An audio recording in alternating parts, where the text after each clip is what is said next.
O podcast que você ouve agora é uma produção da Central 3. Cristo Redentor, braços abertos sobre a Guanabara.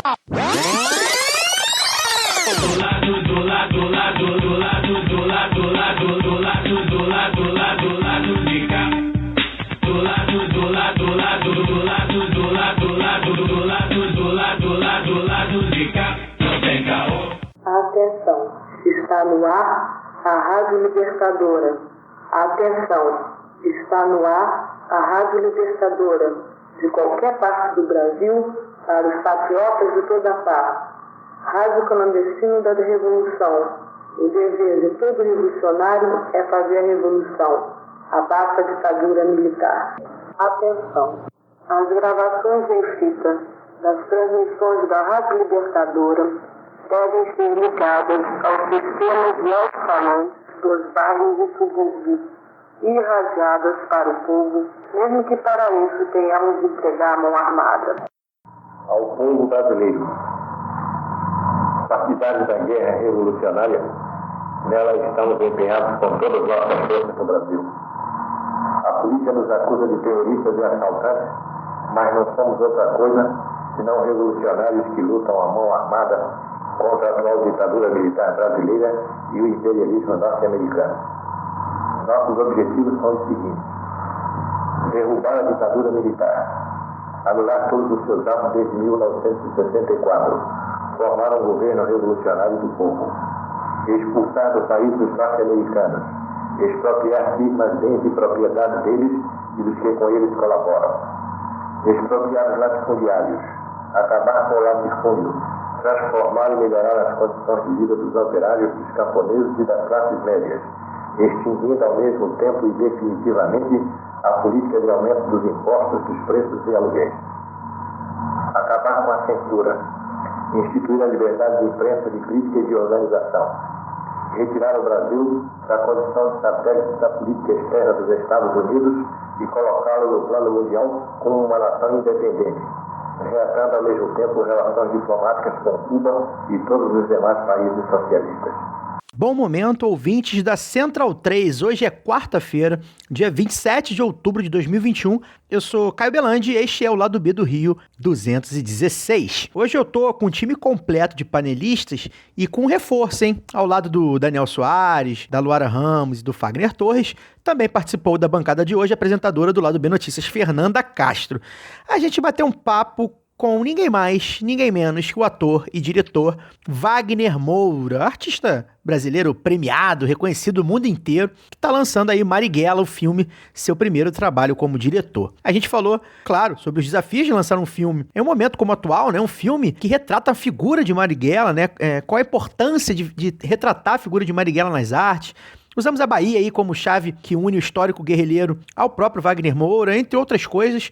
Antes da gente ir para a entrevista, eu queria agradecer aos nossos ouvintes, porque quando a gente possibilitou essa entrevista com o Wagner Moura, um cara tão grande, né, na arte, mundialmente famoso, isso acontece graças aos ouvintes que dão suporte, né, há 5 anos e meio aí nesse processo de mídia independente, alternativa, contra-hegemônica. Não é fácil, e a gente conseguiu um espacinho, e não é um papo piegas, é literalmente graças aos ouvintes, porque um dos assessores do filme é um ouvinte nosso e conseguiu encaixar essa entrevista maravilhosa, ficou muito boa. Antes de vocês ouvirem, vamos aos recadinhos dos nossos parceiros. Que tal vestir a camisa do seu podcast favorito? Pois bem, na www.zitanossa.com.br você poderá adquirir a camiseta do lado B para sair por aí mostrando que do lado de cá não tem caô. Claro, de máscara, sem aglomerar, por enquanto, a pandemia tá aí ainda. A camisa leva a estampa da famosa frase da vinheta de abertura do Lado B do Rio. Além de andar bonitão ou bonitona e militudo ou milituda, comprando a camiseta você também ajuda no orçamento do Lado B. A parceria com a Zeta Nossa também dá mamatinha para os ouvintes, em 15% de desconto nas compras no site usando o cupom LADOB15. Então siga @Zeta Nossa no Twitter e no Instagram, veja a estampa lindona da camisa do Lado B e outras estampas maravilhosas e compre a sua brusinha em www.zetanossa.com.br. O Lado B do Rio é um veículo independente financiado unicamente pelos ouvintes. Se você quer e pode nos ajudar, seja um apoiador ou apoiadora do Lado B pela Aurelo. A partir de R$2 você já colabora com a produção de conteúdo e de quebra poderá ouvir os conteúdos exclusivos. Um deles é o Documento Lado B, podcast mensal que passa a ser uma recompensa aos apoiadores e apoiadoras do Lado B pela Aurelo. O de setembro é sobre o golpe no Chile que matou Salvador Allende e ficou bem legal, viu? Daqui a pouco vem aí o de outubro. Todas as demais recompensas do Padrim do PicPay seguem valendo. O aplicativo da Aurelo é gratuito e você poderá apoiar o Lado B e outros podcasts que quiser, mas somente via cartão de crédito por enquanto, tá bom? Além do aplicativo para celular, você também pode escutar e apoiar pelo navegador digitando escute.orelo.audio/Lado B do Rio. A Aurelo é a primeira e única plataforma que remunera os produtores a cada play. Mas não se esqueça, você continua livre para ouvir os programas onde quiser. Tanto o Lado B do Rio quanto o Lado B Notícias seguem gratuitos e livres semanalmente em qualquer plataforma. Quem quiser dar uma ajuda a mais, a recomendação é ouvir o Lado B pela Aurelo. E para quem quer nos apoiar ou já nos apoia, dê preferência para apoiar pela Aurelo. Lembramos que o sorteio dos brindes para apoiadores e apoiadoras do Lado B é um oferecimento da Camisa Crítica, serigrafia do Rio de Janeiro para o Brasil. Tem camisetas, bolsas, pôsteres, bandeiras e adesivos com estampas lindonas e de luta. Acesse www.camisacritica.com, utilize o cupom Lado B e ganhe 10% de desconto nas compras. Siga também @Camisa Crítica no Twitter e no Instagram. Camisa Crítica, criada para uma esquerda que não tem medo de dizer seu nome. Por fim, o ouvinte do Lado B tem mamatinha na veste esquerda também. Digitando o código Lado B na hora da compra, você tem 10% de desconto na veste esquerda. Estampa da Lélia Gonzalez, Mercedes Sosa, Paulo Freire, Che Guevara, Marielle, Malcolm X e muitas outras. Acesse vesteesquerda.com.br e utilize seu código Lado B. Wagner Moura, é um prazer imenso tê-lo aqui em nosso programa. Eu confesso até que eu dormi mal, de nervoso, assim, pensando que ia te entrevistar, porque é realmente uma realização profissional gigantesca poder bater um papo contigo aqui, né, nesse veículo independente, cara, alternativo, contra-hegemônico. A gente aqui não tem a linha editorial, setor comercial, um editor me pautando aqui, nós que criamos isso aqui. Então, dito isso, a gente vai ao que interessa. Marighella, o filme, estreia no próximo dia 4 de novembro em todo o Brasil, estava pronto há algum tempo e a previsão era para 2019, né? O filme não estreou em 2019, em 2020 veio a Covid-19 e só agora, no fim de 2021, com a flexibilização, o arrefecimento da pandemia, ele está sendo lançado nacionalmente. Eu queria que você explicasse, Wagner, para a gente como é que você percebe o simbolismo de um filme sobre uma figura tão importante, tão combativa como Marighella, sendo divulgado neste 2021 agora, em pleno regime genocida, negacionista do Jair Bolsonaro, né? Que contribuiu diretamente para a morte de mais 600 mil brasileiros. Então, além desse simbolismo, eu queria que você falasse também se você acha que essa estreia nacional tardia, foi rodada em 2018, e só agora sendo lançado, faz alguma diferença, positiva ou negativa, para o impacto de quem vai assistir o filme. Cara, Marighella é um filme sobre, eu digo isso sempre, assim, eu ontem, antes de ontem, nas estreias de Salvador e Fortaleza, a gente estreou no Teatro Castro Alves, lá, para uma plateia de amigos e de pessoas que sempre quiseram que o filme acontecesse, e repleta de movimentos sociais, sabe, a Coalizão Negra por Direitos, MST, MTST, Levante da Juventude, tinha tanta gente lá, e eu sempre quis que Marighella, que o filme dissesse alguma coisa para essas pessoas, porque para mim Marighella, isso desde sempre nunca foi um filme feito somente sobre os que lutaram contra a ditadura militar nos anos 60 e 70. Para mim, Marighella tem que ser um filme que também seja sobre os que lutaram antes, sobre Palmares, sobre Canudos, sobre Alfaiate, sobre Malês, mas, sobretudo, que ele seja um filme sobre quem está resistindo agora, nesse contexto sinistro do Brasil. Então, encontrar nas pré-estreias do Marighella, as duas que tivemos até agora, tanta gente abraçando o filme e dizendo assim, a história desse filme é importante para nós, não só a história de Marighella, como a dificuldade que vocês tiveram para lançar esse filme, de alguma forma também nos faz querer que esse filme aconteça, sabe? Foi Marighella, no fim das contas, cara, é um filme de amor. Eu fiz um filme sobre amor.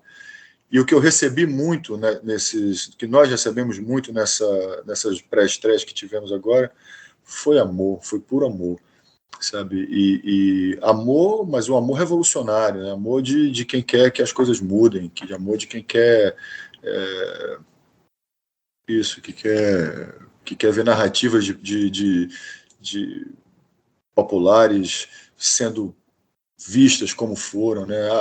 A coisa quando eu cito todas essas revoltas populares da história do Brasil, que sempre me fascinaram muito, eu sempre me impressionou o fato de como a história é sempre contada do ponto de vista do poder, essas revoltas que vêm de baixo, de a galera que não se submeteu a um poder tirânico, opressor, injusto. A história dessas pessoas é contada justamente sob o ponto de vista do poder. Então, acho que a gente hoje, no mundo, já tem muito mais condições de contar as histórias como elas são e fazer com que essas histórias reverberem em outros, né? Assim, o meu filme é um filme muito esperançoso. Vocês viram o filme, ele é um filme duro, ele é um filme pesado, mas ele é um filme que aponta para um caminho de esperança. As imagens que eu coloco no final são de esperança e de passagem dessa semente para uma geração, da geração de Marighella, passando para a geração dos guerrilheiros, até terminar em Carlinhos, ali naquela praia, né? Ou seja, essa energia ela sempre seguiu e sempre seguirá. E se meu filme for um pequeno condutor para que essa energia flua, eu vou ficar muito feliz. E você acha que o impacto do filme sofre, em comparação, por exemplo, se ele fosse divulgado em 2019, como estava lá no cronograma, né? Após pandemia, após esses 600 mil mortos, você acha que o filme agora, digamos assim, mais importante, ou ele presta um papel ainda maior por causa disso? Você acha que tem esse impacto, cara? A gente não tem muito como saber isso, Caio, assim, né? Porque se a gente tivesse estreado também o filme no primeiro ano do governo Bolsonaro, ia ser uma paulada também, né? Assim, a gente ia para o confronto, como estamos indo agora, mas no momento em que eles lá estavam muito fortes, né? Agora eu sinto que se há uma análise a se fazer sobre o momento, é que eu sinto que parece que está muito mais claro para todo mundo, mesmo para uma parcela grande das pessoas que votaram em Bolsonaro, que esse governo é uma tragédia, né? Assim, como você citou, 600 mil mortes, 19 milhões de pessoas passando fome no Brasil outra vez, enfim, talvez o que não estivesse suficientemente claro naquela época, em 2018, talvez agora seja mais fácil de se ver, né? Mas eu acho que o filme tem que estrear na hora que tem que estrear, e quando ele estrear, ele vai estrear para aquela plateia daquela época que vai estar assistindo e vai fazer o barulho que tiver que fazer para aquele contexto. Ótimo, Wagner. Bom, em primeiro lugar, quem está falando é o Fagner, né? Quase seu xará. Em primeiro lugar, Wagner, eu queria agradecer não só a sua disponibilidade de estar aqui conosco, mas também pela obra que você produziu, que eu tive a oportunidade de ver no cinema hoje, nessa quarta-feira em que a gente está gravando essa entrevista. Uma obra que, sobretudo o final, me tocou bastante. Eu acho que é uma obra muito necessária, e o brasileiro precisa conhecer a sua própria história. E aí, dito isso, eu queria fazer uma pergunta para você. O Caetano Veloso, ele tem uma frase na música Terra, que ele fala que a Bahia tem um jeito, né? E o Mário Magalhães, ele, quando foi ser entrevistado por nós aqui no Lado B, ele falou que a Bahia é outro papo. E eu queria que você falasse o seguinte: a que você atribui o fato da Bahia ser tão diferente no reconhecimento dos seus heróis populares, dos seus heróis, aqueles heróis que a Mangueira cantou em 2019, né? Aqueles que a história não conta, né? Eu tenho, né, a minha relação é sempre repleta de muitas pessoas baianas, e todos eles sabem quem foi o Marighella, todos eles sabem quem é Maria Felipa de Oliveira, todos eles sabem quem é a Luísa Maim.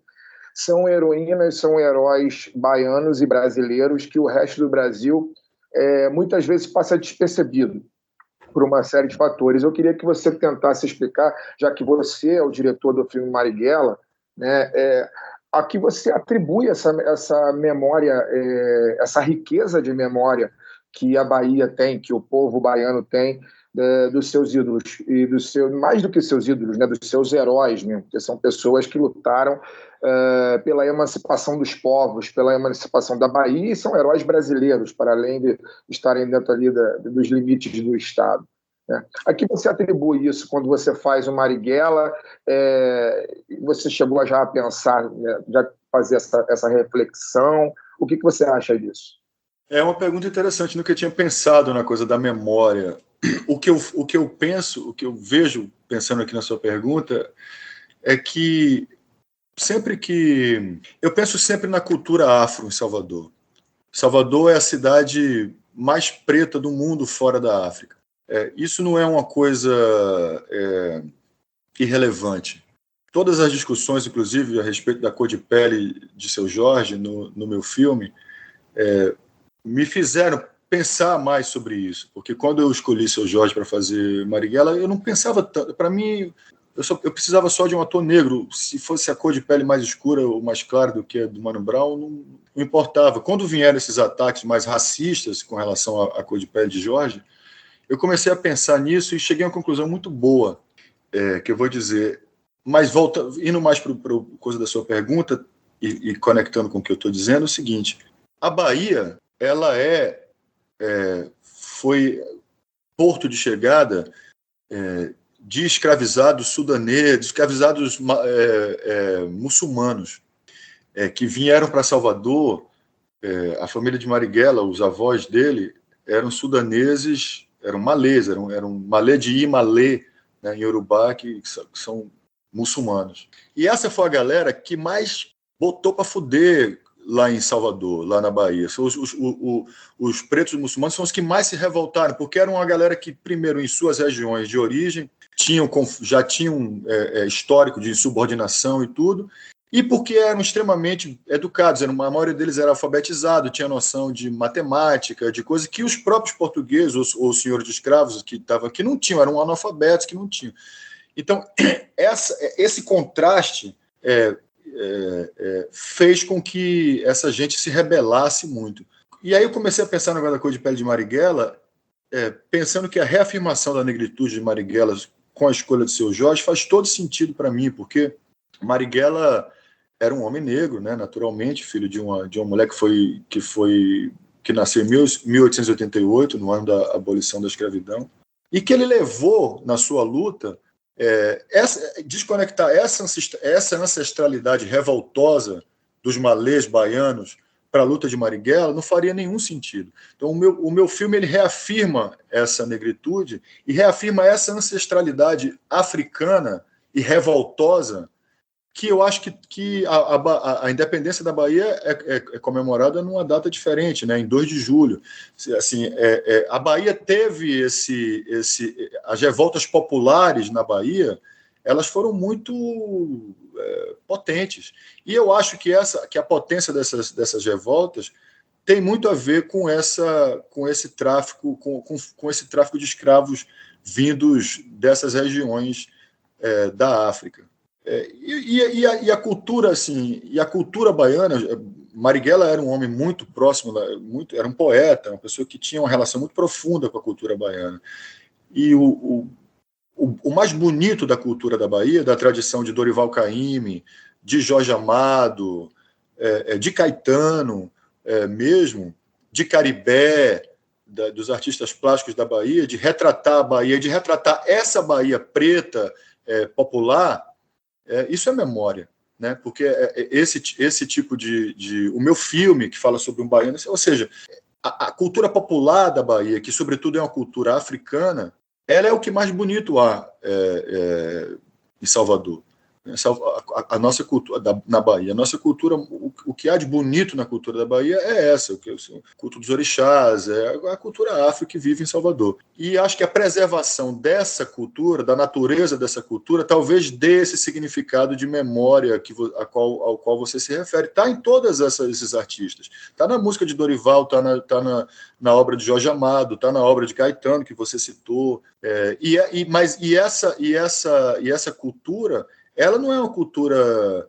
Tem muita beleza, tem muita coisa linda, mas ela é também uma história de revolta.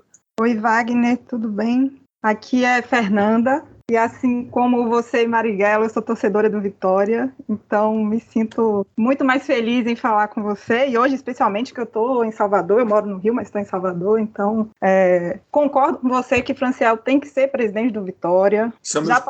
Eu tenho 2 projetos políticos, derrubar Bolsonaro e Franciel ser presidente do Vitória, só esses Estamos juntos nessa. Sou também da Brigada Marighella e queria muito agradecer por estar sempre junto da brigada também, viu? Você estava lá segunda, não? Não, eu não podia ir à noite, mas eu fui para a cabine de imprensa.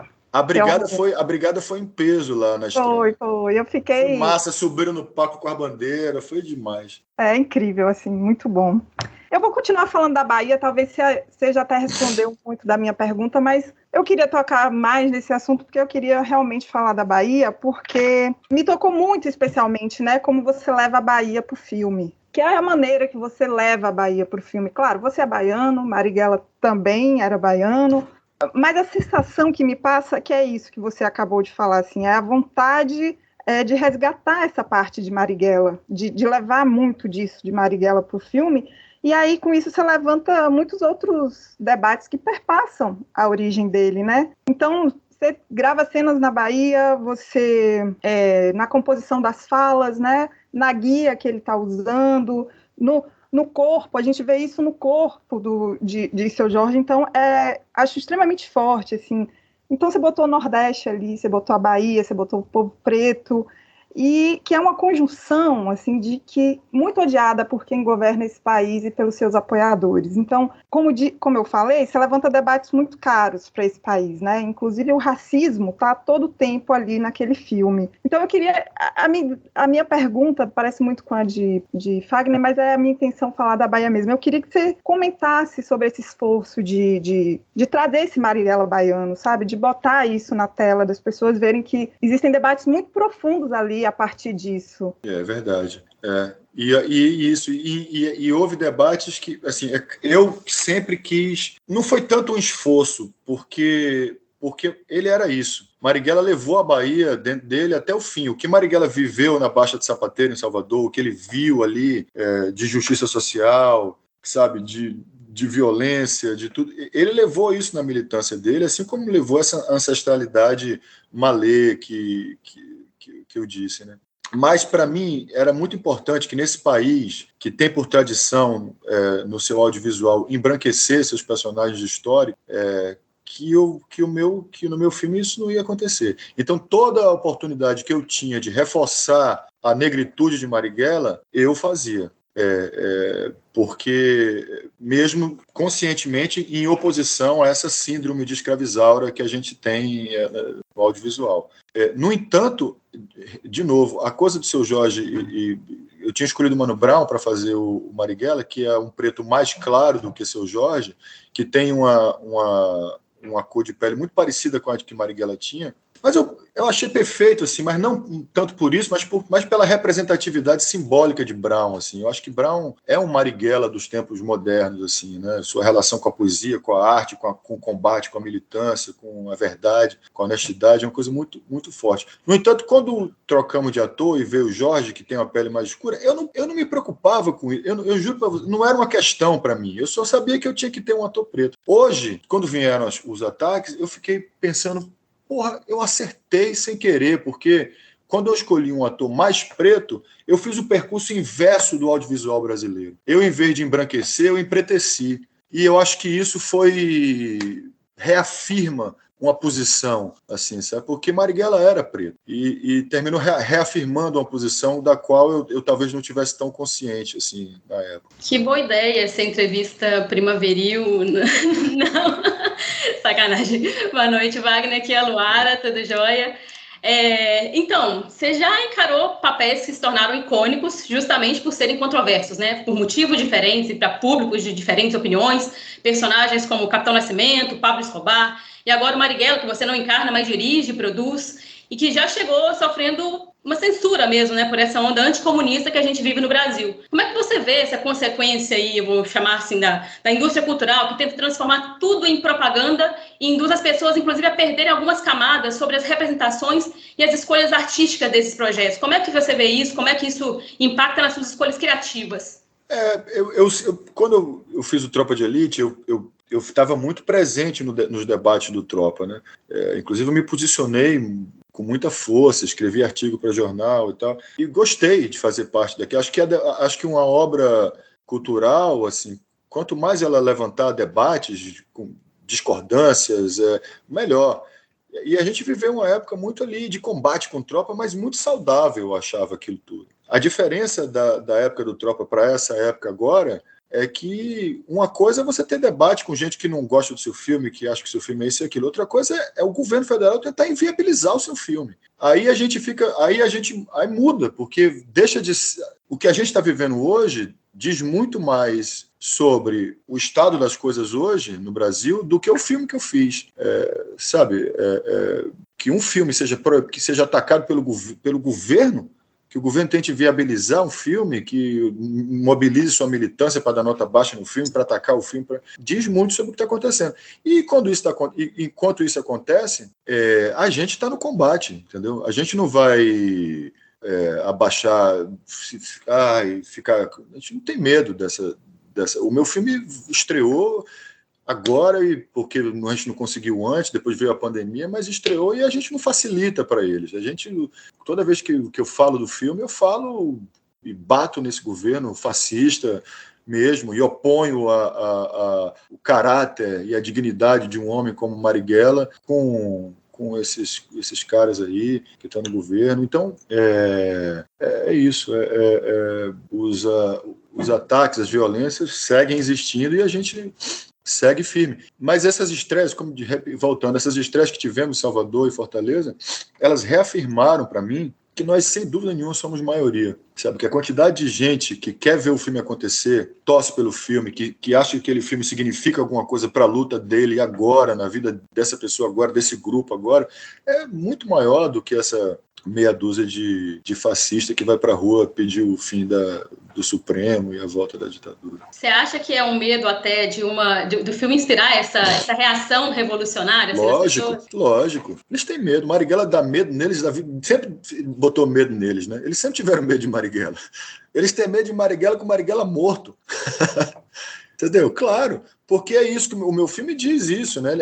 Marighella morreu, mas o que mais você vê na rua pichado nos muros é Marighella vive. Essas pessoas não morreram, sabe? Assim, e é curioso, porque faz a gente pensar sobre o conceito de derrota, né? Palmares foi derrotada, a luta armada foi derrotada, mas o que seria do Brasil sem essas lutas? Porque a derrota é relativa, essa energia, essa semente, ela vai passando de geração em geração. Estamos aqui nós, né, falando do legado de Marighella e do que ele deixou para a gente. Wagner, boa noite. Eu fiz uma cronologia aqui a partir de notícias de internet. Você adquiriu os direitos do livro em agosto de 2013. O livro estava fresquinho, foi lançado no final de 2012 e começou a filmar no final de 2017.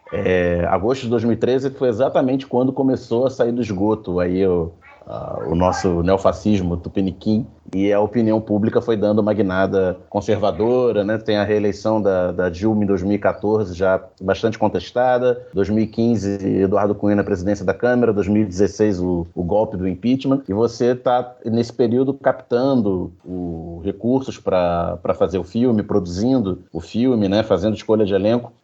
Você acha que foi mais difícil?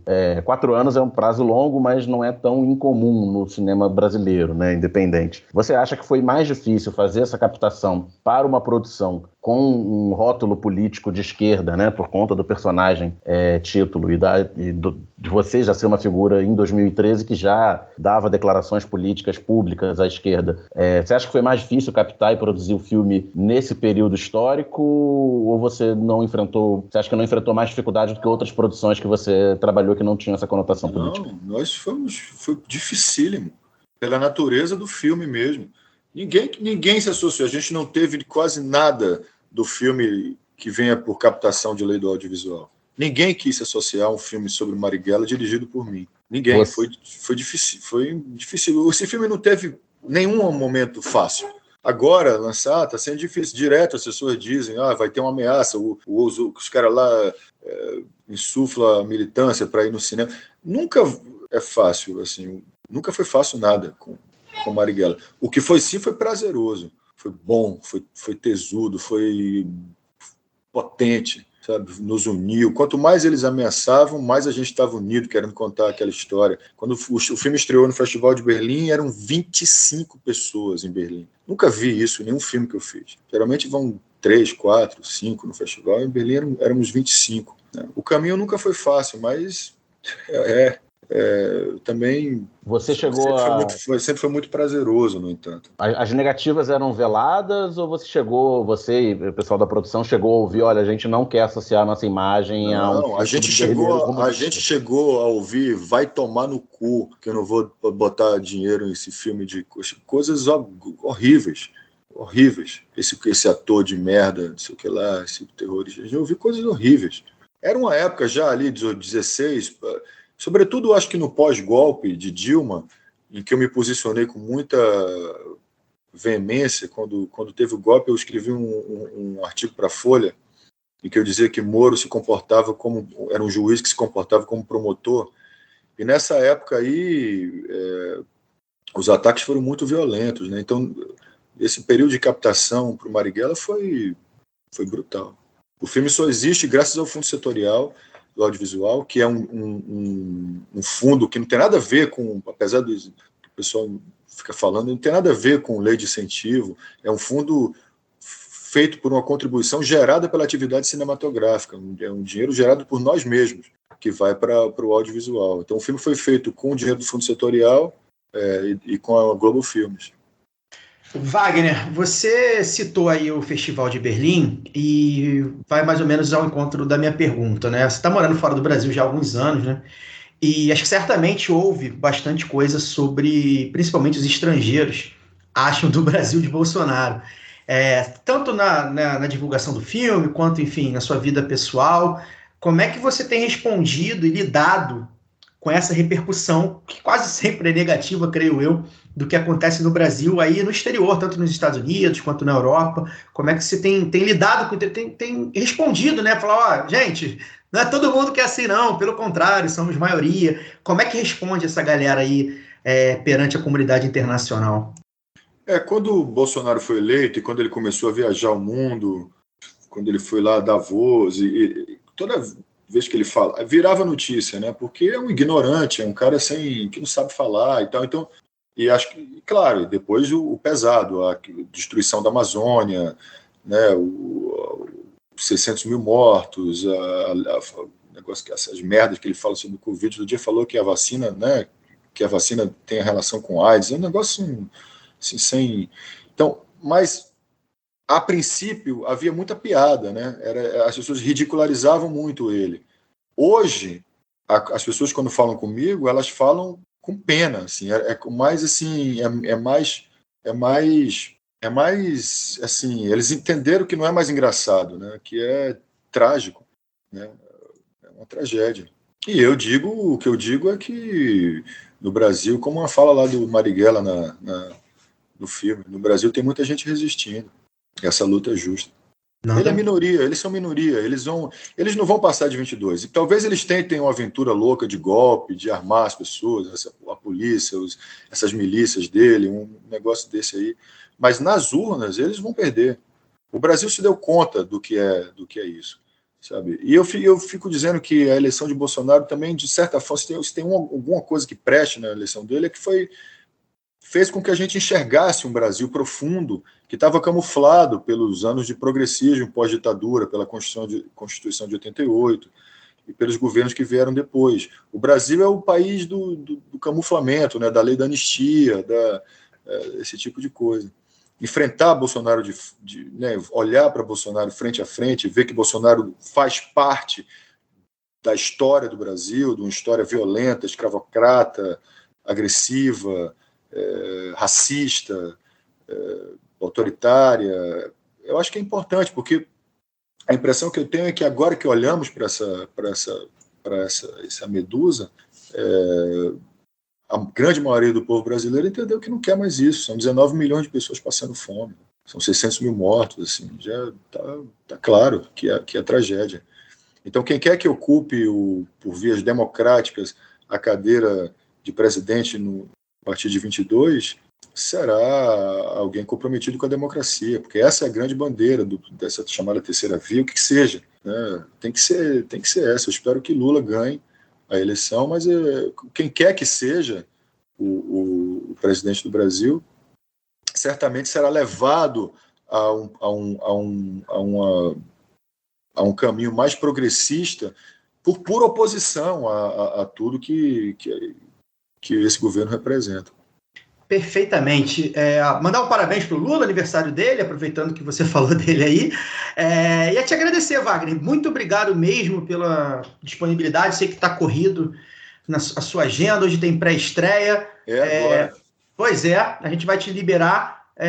Queria agradecer, mandar um beijo em nome da minha namorada, da minha mãe. Todo mundo é muito fã seu. Acho que todos aqui na mesa somos, não só do seu talento, como também da sua responsabilidade com a sua imagem. Isso é muito positivo para a gente. A gente agradece muito também o tempo que você disponibiliza para a gente, uma mídia independente, alternativa, contra-hegemônica, e está aqui com Wagner Moura. Senhoras e senhores, obrigado. Obrigado, meus irmãos. Foi um prazer falar com vocês. Contem comigo sempre que quiserem conversar sobre o que quer que seja. Eu quero chamar, então, as pessoas que estão assistindo a gente aí para irem ao cinema no dia 4 de novembro, que é aniversário de morte esse grande brasileiro chamado Carlos Marighella, esse homem que teve sua vida apagada pela narrativa oficial do Brasil, está representado nesse filme que nós fizemos, que demorou 3 anos para estrear no nosso país, que passou por tantos festivais no mundo, mas que nunca fez sentido antes se não fosse para estrear aqui. Um filme feito para o Brasil.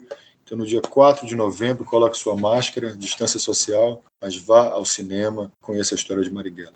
Wagner Torres, dá seu boa noite aí, depois desse momento histórico que a gente viveu aí. O Lado B certamente vive um momento histórico, podendo entrevistar o Wagner. Nesse momento agora, né? Lançando o filme, um filme tão importante. É isso, um momento realmente histórico que a gente está vivendo hoje, porque, como você muito bem disse, a gente está entrevistando o diretor de um filme censurado pelo governo federal. A gente não tem notícia do nosso tempo ter acontecido algo do gênero, né? E a gente está entrevistando o diretor desse filme e um cara a qual todos nós aqui da bancada temos profundo respeito pelo trabalho, né? Entendemos que é um excelente artista, um artista completo, né? Que coloca o seu talento para além da questão da fama e do dinheiro, né? É um cara que faz o povo pensar através daquilo que ele fala, através das suas atitudes. É um momento histórico, de fato. A gente sabia que seria corrido, que, né, ele está com pouco tempo, são muitas entrevistas ao mesmo tempo que ele está dando, muitos eventos, mas óbvio que valeu a pena, e eu espero que todo mundo siga a indicação dele, coloque sua máscara, álcool em gel na mão e mantendo o distanciamento social, vá ao cinema ver a história de Marighella, porque é a história de um herói brasileiro que está muito acima dessa escumalha que hoje comanda o país. E é isso. Valeu, gente. Foi um prazer mais uma vez estar com vocês e até semana que vem. É isso, né? Eu e Wagner que conseguimos ir na cabine para a imprensa, vimos o filme realmente é muito bom, tem umas cenas de ação sensacionais, e além de contar essa história, né? Contar a história do Marighella, uma parte da história, né? A parte da luta armada, num momento como esse, realmente muito relevante. A Nanda também assistiu, né, Nanda? Já aproveita aí, deixa seu boa noite. E o Vitória, né? Aí a bancada mais Vitória do Lado B da história. A Nanda não só assistiu, como assistiu na Bahia, né? No local correto para assistir. Especial ainda, né? Estou na Bahia. Queria agradecer por vocês terem me convidado para estar aqui na bancada. entrevistando uma pessoa que se dispôs, aí, através do cinema, da arte, a disputar a memória desse país, né? Num momento como esse. É muito emocionante, é muito também forte no sentido de dar um empurrão na gente, assim, de falar, olha, a gente tem que ir para todas as frentes, produzir em todos os meios e lutar por esse país. Eu acho que o filme, sobretudo, diz isso, né? O filme, sobretudo, diz isso. Quem for ver o filme, vá ver o filme, vai sentir isso, assim, de que o filme está dizendo a gente não vai desistir, a luta não acabou. E é isso. Então, super agradecer e dizer que temos que fazer o mesmo que Wagner nos campos que estamos, né? Disputar esse país, disputar a memória desse país. E é isso. Muito obrigada e vamos, Vitória! Bora nessa! E Franciel, presidente do Vitória, por favor. Aliás, um abraço para o Franciel, falei com ele. Franciel, abraço. Eu cerquei o Wagner Moura de várias formas, né? Para a gente conseguir essa entrevista. Mandar um abraço para o Pedro da assessoria, que veio contactar a gente. Cerquei o Wagner, o Franciel foi um deles, né? Eu falei, Franciel, fala do homem lá pra gente, tá? Um abraço pro Franciel. Luara, dá seu boa noite aí. Foi bom, né? Muito bom entrevistar o Wagner Moura, com a pauta livre, podendo falar o que quiser, sem ninguém... fala aí, pergunta, só pode perguntar aquilo, só pode... O cara tava aí, foi curtinho, a gente sabe que ele tá na correria, mas a gente conseguiu fazer as perguntas que a gente já tinha separado, deu tempo, deu bom, que felicidade. Fala aí, Luarinha. Então, eu acho que às vezes a gente tem entrevistas curtas que falam bastante, né? E tem vários ganchos ali do Wagner que foram isso, assim, foi uma entrevista muito boa. Acho que a gente tem que exaltar mesmo, assim, um cara com a coragem dele de fazer um filme como esse, neste momento histórico que nós estamos vivendo. E o lado B proporcionando um debate que é livre, né? Um debate que não é pautado pela mídia hegemônica. Então sai um pouco daquela coisa chapa branca de falar só, e tal. Enfim, ele respondeu coisas que me interessavam bastante, principalmente quando eu perguntei ele das escolhas criativas com relação a esses personagens que são controversos. E, então foi isso, assim. Estou muito, muito feliz com o resultado, muito feliz com mais essa oportunidade de estar aqui com vocês, de estar construindo aí o lado B indo para cima mesmo. Sou muito clubista, então eu vou ter que falar aqui que é maravilhoso também entrevistar o maior título de expressão nacional do Vitória, viu, Fernanda? A pessoa tá querendo caçar confusão, hein? Não vê, não. Não, mas isso eu tenho... vamos colocar que foi assim, acho que é bacana ter esse espaço, assim, é onde vocês estão conseguindo aparecer com glórias aí por enquanto. Desejo que vocês voltem, porque eu quero ver um Bavi ainda em Salvador. No Barradão, lógico. Daniel, seu boa noite aí, querido. Foi bem, vocês já resumiram bem aí como é que foi a entrevista. Eu acho que a gente conseguiu fazer perguntas fora do que o circuitão geralmente perguntaria, né? Porque a nossa abordagem... E obter respostas também, né? Que sobre um filme político, fazer uma abordagem que é política, né? Sobre um filme político à esquerda, uma abordagem política à esquerda. E isso é muito difícil de conseguir na mídia tradicional, mesmo nos cadernos de cultura, onde a questão do filme pode aparecer. Não consegui ver o filme na cabine, como vocês conseguiram fazer hoje, mas pretendo, a partir da semana que vem, seguir o conselho do Wagner e tentar ver no cinema. É isso, gente. Eu realmente fiquei, enfim, eufórico quando surgiu a possibilidade. Eu realmente, como eu falei na abertura do programa, eu dormi mal mesmo. Para mim, né, eu sou jornalista, como a Nanda, como o Fagner, a gente talvez tivesse a oportunidade de entrevistar o Wagner Moura trabalhando num caderno de cultura de um grande jornal, né?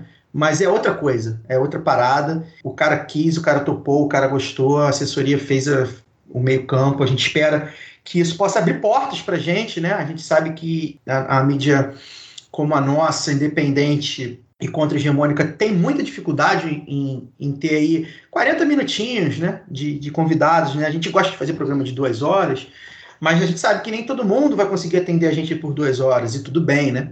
É um luxo que a gente sabe que nem sempre consegue se dar. Mas 40 minutinhos, 1 hora dá, né? Dá para ser. E o Wagner hoje mostrou realmente um cara que a gente é fã pelo talento e também pela forma que se posiciona num momento como esse. Agora pela humildade, né, de estar aqui com a gente, de colaborar com a gente, de contribuir com a gente. Então a gente, se já era fã desse cara, agora a gente sai mais fã ainda, sem vergonha nenhuma de dizer, acredito que falo por mim, mas falo por todos vocês aqui também da bancada, a gente sai ainda mais fã E espero que os ouvintes gostem, né? Porque, de fato, acho que ele falou coisas que nem sempre ele fala na mídia tradicional. A gente tentou abordar rapidamente, mas de maneira incisiva, pontos que nem sempre são falados, são levantados. Eu acho que os ouvintes vão gostar também. E semana que vem tem mais lá do B do Rio, tá bom, gente? Até lá!